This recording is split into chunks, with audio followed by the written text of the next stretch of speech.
Hey, what do you two is Caster Swiss Mouse? Today we're gonna react to the arrival of Larry Bird. I have no clue what this is about. I feel like I know a lot about like mid Larry Bird, old Larry Bird, but I don't know how he got into the league and how he, got his name. If you guys were mad at me for saying that his jumper is ugly, bro, he shoots like this with his head all like, come on. Obviously his jumper is splash.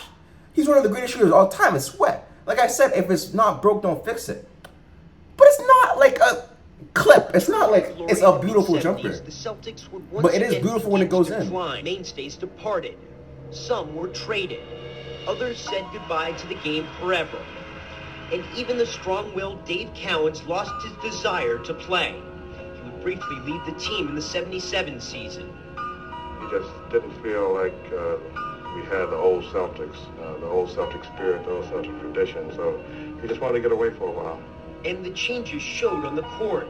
The perfect Celtics were leaving, while the wrong ones were coming in. New additions Sidney Wicks and Curtis Rowe were the opposite of all the team had stood for. Wicks and Rowe came to symbolize this terrible time in Boston sports. Selfish ball players who wanted the rock, wanted touches, weren't worried about winning. I think one of them had the quote, "The W's and L's don't show up in my paycheck." The downward spiral continued when the team's That's ownership... facts, though. That's facts. You can't act like that's not true. 3 first-round draft picks. Like a lot of people play for money. A lot of people They play had an ownership because that's what this situation sport they where love. John Y. Brown bought the team and You can't hate on traded it. away all the future that Red Auerbach had carefully managed to acquire in trades. As he watched what he had built being torn apart, the Celtics patriarch was even ready to do the unthinkable. Red was on his way to the airport to accept a job with the Knicks, and you had no hope for this team. But hope was renewed when Brown sold the team and Red agreed to stay on. In the past, he had boldly pursued players who would be ideal Celtics, and now he had identified a new savior. In 1978, Red drafted Indiana State junior Larry Bird, even though Bird had decided to stay in school for his senior year.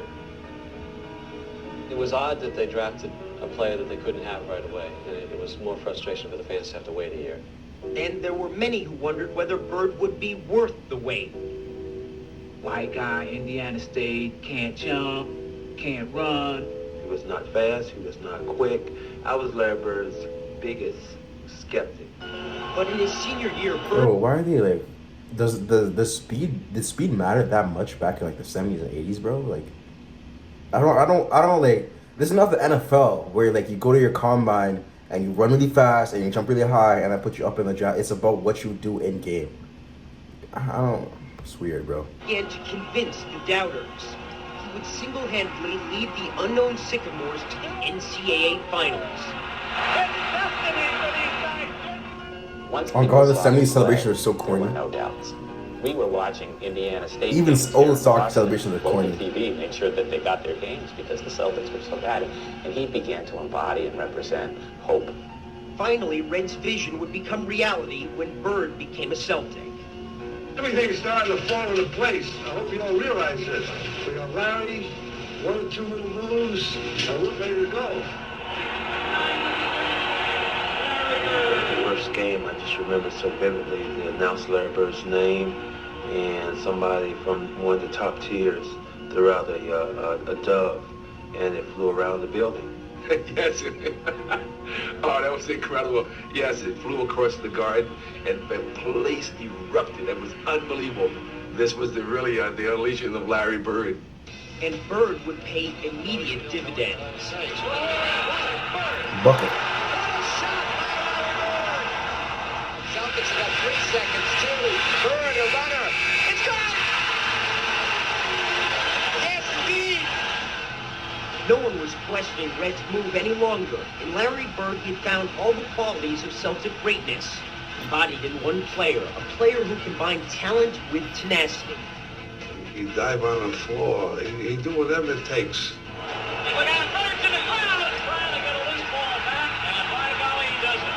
John Wall would do that a lot too, though. Most I miss prime John Wall. I ever saw. Bird had revitalized not only the franchise, but also its fans.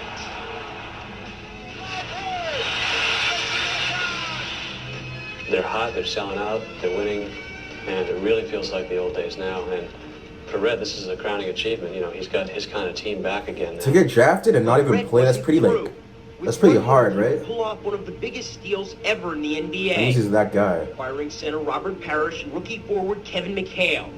The Celtics now had the right pieces, just the right player to utilize them. Larry's going to slow it out. Save that one, guys. I liked it when everybody was involved. You know, whether I scored 10 points or 20 points or 50 points. I liked it when the ball was moving. Bird on the drive. Look at that pass. Oh, what a show. Guys would say, well, how Good did you passer. stop Larry Bird? See, that's what Larry Bird wanted you to feel. Okay, the focus would be on him, and he would get other people, his teammates, into the game. Everybody stop. What the fuck? What the fuck? That's it? Okay. Probably like a scene from like an episode or a movie, bro. So they're trying to hold us.